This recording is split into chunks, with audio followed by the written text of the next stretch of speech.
നിങ്ങളുടെ ഇഷ്ട പരമ്പരകൾ എക്സ്ക്ലൂസീവായി സൺ നെക്സ്റ്റ് ആപ്പിലൂടെ തികച്ചും ഫ്രീ ആയി ഇപ്പോഴേ ആപ്പ് ഡൗൺലോഡ് ചെയ്യൂ. അതിനെ ഞാനാണ് ഹരിതയോട് നന്ദി പറയേണ്ടത്. താങ്ക്സ് ഹരിത. എനിക്ക് ജോലിക്ക് കയറാൻ സമയമായി, പോട്ടെ. സഞ്ജയ്ക്ക് ഹരിതയോട് ദേഷ്യം തോന്നില്ലേ? എന്തിന്? മനുഷ്യന്റെ അവസ്ഥയല്ലേ അവരെ കൊണ്ട് ഇങ്ങനെയൊക്കെ തെറ്റുകൾ ചെയ്യിക്കുന്നത്. അത് മനസ്സിലാക്കി അവരോട് ക്ഷമിക്കുക വേണ്ടത്. പിന്നെ മഞ്ജു പറഞ്ഞതുപോലെ ഹരിത സത്യമെല്ലാം പറഞ്ഞതുകൊണ്ടല്ലേ നമ്മുടെ കല്യാണം നടക്കാൻ പോകുന്നത്. പോകാം, വാ.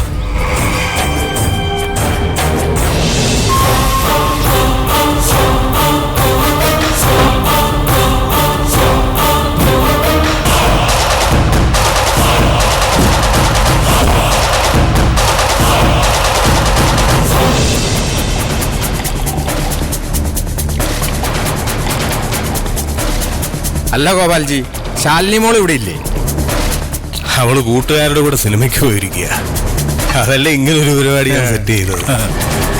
അവളുടെ മുമ്പിൽ ഇരുന്ന് ഡാഡി മതിവെക്കില്ല, പേടിയാ. പേടിയായിട്ടൊന്നും അല്ലടാ, അവിടെ മുമ്പ് ഞാനൊരു മാന്യന്. അതങ്ങനെ തന്നെ ഇരിക്കുന്നതാണ് എനിക്കിഷ്ടം. അത്രേ ഉള്ളൂ. എന്തായാലും ഇങ്ങനൊരു പരിപാടി സെറ്റ് ചെയ്ത് നന്നായി. നിങ്ങളുടെ കൂടെ ഇരുന്ന് രണ്ടെണ്ണം അടിക്കണമെന്ന് ഞാൻ ആലോചിച്ചതേ ഉള്ളൂ. എല്ലാം ഞാൻ വിചാരിച്ച പോലെ തന്നെ നടക്കുന്നുണ്ട്. മനസ്സിന് നല്ലൊരു സമാധാനം. ഇങ്ങനെയുള്ള അവസരങ്ങളല്ലടോ നമ്മൾ ആഘോഷിക്കേണ്ടത്.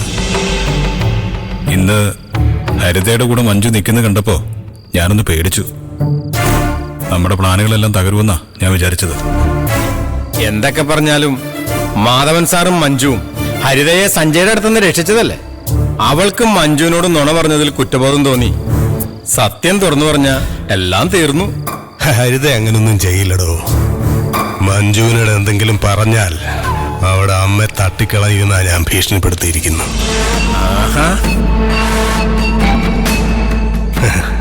അമ്മയുടെ ജീവൻ വെച്ച് കളിക്കാനുള്ള ധൈര്യമൊന്നും ഹരിതയ്ക്കില്ല. അത് ശരിയാ. എന്നെ കണ്ടതും ഹരിതയുടെ മുഖം മാറി. അവളുടെ അമ്മയ്ക്ക് സുഖമല്ലേന്ന് ഞാൻ ചോദിച്ചു. അവള് പേടിച്ച് വേഗം സ്ഥലം വിട്ടു. ഞാൻ പറഞ്ഞില്ലേ, അവള് വഴി മഞ്ജു സത്യമൊന്നും അറിയാൻ പോകുന്നില്ല. അങ്ങനെ ഉറപ്പിക്കാൻ വരട്ടെ. അരവിന്ദാക്ഷൻ സാറ് മഞ്ജുവിന്റെ കയ്യിൽ നിന്ന് ഹരിതയുടെ ഫോൺ നമ്പർ മേടിച്ചിട്ടുണ്ട്. എന്തിന്? അങ്ങേർക്ക് സഞ്ജയ് മഞ്ജുവിനെ കല്യാണം കഴിക്കുന്നതേ തീരെ ഇഷ്ടല്ല. മാധവൻ സാർ ഉണ്ടായിരുന്നെങ്കിൽ ഇത് നടക്കാൻ സമ്മതിക്കില്ല എന്ന് പറഞ്ഞ് വെറുതെ ബഹളം വയ്ക്കും. ഹരിതയെ വിളിച്ചേ സഞ്ജയെ കുറിച്ച് പറഞ്ഞതെല്ലാം സത്യമാണെന്ന് അന്വേഷിക്കാനായിരിക്കും നമ്പർ മേടിച്ചത്. എന്നിട്ട് അയാളോട് വിളിച്ചോ? അതിനു മുന്നേ ഞാൻ അയാൾക്ക് നല്ലൊരു താക്കീത് കൊടുത്തു. ആവശ്യമില്ലാത്ത കാര്യങ്ങളിൽ ഇടപെടരുതെന്ന്. കുടുംബം പ്രാരാബ്ദമൊക്കെ ഉള്ള ആളല്ലേ. അയാള് പേടിച്ചു. ഇനി അയാളെ കൊണ്ട് ഒരു ശല്യവും നിങ്ങൾക്കുണ്ടാവില്ല. അപ്പൊ നമ്മുടെ വഴിയില് വേറെ തടസ്സങ്ങളൊന്നുമില്ല. അല്ല ഗോപാൽജി, എനിക്കൊരു സംശയം. മാധവൻ സാറിന്റെ മരണം മഞ്ജു അന്വേഷിക്കാതിരിക്കാൻ വേണ്ടിയാണല്ലോ നിങ്ങൾ ഈ കളിയൊക്കെ കളിക്കുന്നത്. കല്യാണം കഴിഞ്ഞ അവള് നടത്തുന്ന ഓരോ നീക്കവും നിങ്ങൾക്ക് കൃത്യമായിട്ട് മനസ്സിലാക്കാം. പതുക്കെ മഞ്ജുവിനെ ജോലി രാജിവെപ്പിച്ച് വീട്ടിലിരുത്തേം ചെയ്യാം. അതല്ലേ നിങ്ങൾ കണക്കൂട്ടിയിരിക്കുന്നത്? പക്ഷെ അതിനു വേണ്ടി സഞ്ജയനെ കൊണ്ട് മഞ്ജുവിനെ കല്യാണം കഴിപ്പിക്കേണ്ട ആവശ്യമുണ്ടോ ഗോപാൽജി? കാര്യം ശരിയാ. സഞ്ജയനെ കുറിച്ച് നാട്ടിൽ മൊത്തം മോശം അഭിപ്രായം. മാധവൻ സാറ് കേസെടുത്തപ്പോ ബാക്കിയുണ്ടായിരുന്ന മാനവും കപ്പല് കയറി. പക്ഷേ ഇന്നത്തെ കാലത്ത് ഇതൊക്കെ ഒരു കുറവാണോ? ഗോപാൽജിയുടെ സ്വത്തും സ്വാധീനവും കണ്ട നല്ല കാശുള്ള കുടുംബത്തിലെ പെമ്പിള്ളേർ ക്യൂ നിൽക്കില്ലേ? അതാവുമ്പോ സഞ്ജയ്ക്ക് നല്ലൊരു തുക സ്ത്രീധനമായി കിട്ടുകയും ചെയ്യും. നിങ്ങളുടെ നിലയ്ക്കും വിലയ്ക്കും ചേർന്നൊരു മരുമകളെയും കിട്ടും. ഇതിപ്പോ നാട്ടുകാർ മൊത്തം ഗിരിയുടെ പെണ്ണെന്ന് വിളിക്കുന്ന ഒരുത്തിയല്ലേ.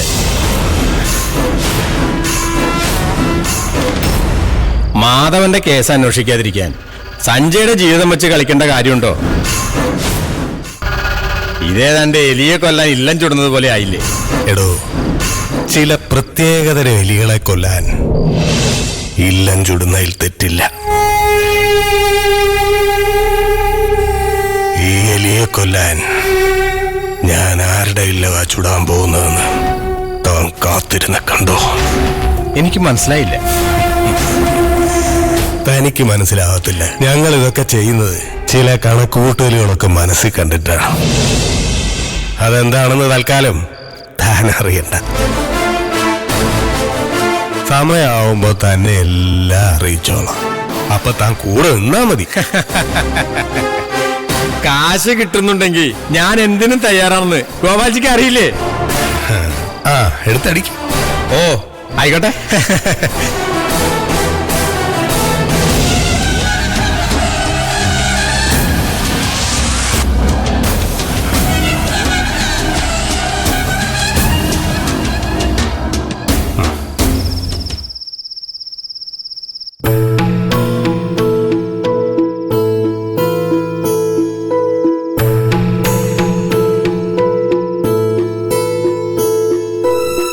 ചേച്ചി എന്താ ഈ ആലോചിച്ച് നിൽക്കുന്നേ? ഞാൻ ഇന്ന് ഹരിതയെ കണ്ടിരുന്നു. ടൗണിൽ വെച്ച് കണ്ടതാ. അവിടെ അടുത്തുള്ളൊരു ബാങ്കില് അവക്ക് ജോലി കിട്ടിയിരുന്നു. എന്നിട്ട് ചേച്ചി അവളോട് വെറുതെ സംസാരിച്ചിട്ടിങ്ങി പോന്നോ? അവളുടെ ചെകിട്ട് തുറന്ന് പൊട്ടിക്കണ്ടേ? അതിന്റെ ഒന്നും ആവശ്യമില്ല മോളെ. അവള് ചെയ്ത തെറ്റ് ഏറ്റു പറഞ്ഞില്ലേ, അത് മതി. ഞാൻ സഞ്ജയനെ കല്യാണം കഴിക്കാൻ പോവാണെന്ന് ഹരിതയോട് പറഞ്ഞു. അവളത് കേട്ട് ഞെട്ടി കാണുമല്ലോ. അവള് കള്ളക്കേസ് കൊടുത്തോണ്ടേ സഞ്ജയുടെ ജീവിതം നശിക്കും അവള് കരുതി കാണും. നിങ്ങൾ കല്യാണം കഴിക്കാൻ പോവാണെന്ന് അറിഞ്ഞപ്പോ അവക്ക് വിഷമമായി കാണും. അവൾക്ക് എന്നോട് എന്തോ പറയണമെന്നുണ്ടായിരുന്നു. പക്ഷേ അതിന് പറ്റുന്നതിന് മുമ്പ് സഞ്ജയ് അങ്ങോട്ട് വന്നു. സഞ്ജയനെ കണ്ടിട്ട് ഹരിത വല്ലാതെ പേടിച്ചതുപോലെ എനിക്ക് തോന്നി. അവള് വേഗം അവിടുന്ന് സ്ഥലം വിട്ടു. ഇനി സഞ്ജയനെ പേടിച്ച് ഹരിത എന്നോട് പറഞ്ഞതെല്ലാം നുണയാണെങ്കിലോ? ചേച്ചി, സഞ്ജയ് അവളെ ശരിക്കും ഉപദ്രവിച്ചതാണെങ്കിലോ? ചേച്ചി എന്തൊക്കെയാ സങ്കല്പിച്ചു കൂട്ടുന്നേ? ഏതെങ്കിലും ഒരു പെൺകുട്ടി സ്വയം പോലീസ് സ്റ്റേഷനിൽ വന്ന് ഇങ്ങനെ ഒരു കാര്യത്തിന് താൻ കള്ളക്കേസ് കൊടുത്താണെന്ന് സമ്മതിക്കോ? ഒരിക്കലും ഇല്ല. ചേച്ചി വെറുതെ ഈ കാര്യത്തിൽ പോലീസ് ബുദ്ധി കാണിക്കരുത്. സഞ്ജയ് എന്തുകൊണ്ട് ചേച്ചിക്ക് ചേർന്ന ഭർത്താവാ. ആവശ്യമില്ലാത്തൊക്കെ ചിന്തിച്ചു കൂട്ടി ഈ ബന്ധം തകർക്കാൻ നിൽക്കരുത്. നാട്ടുകാരെല്ലാം ഈ കല്യാണത്തിനെ കുറിച്ച് അറിഞ്ഞു കഴിഞ്ഞു. ഈ അവസ്ഥയിൽ കല്യാണം മുടങ്ങിയ അതേ കുടുംബത്തിന് ചീത്തപ്പേരുണ്ടാക്കും. ചേച്ചിക്ക് സഞ്ജയായിട്ടുള്ള കല്യാണത്തിന് താല്പര്യമില്ലെങ്കിൽ ഞാൻ അതിനെ നിർബന്ധിക്കുന്നില്ല. പക്ഷെ അതിന് തക്കതായൊരു കാരണം ഉണ്ടെന്ന് എനിക്ക് ബോധ്യപ്പെട്ടില്ലെങ്കിൽ ഞാൻ പിന്നെ ചേച്ചിയുടെ മുഖത്ത് നോക്കില്ല. ഞാൻ മരിച്ചുപോയിന്ന് ചേച്ചി കരുതിയാ മതി. മോളെ, നീ എന്തൊക്കെയാ പറയുന്നേ?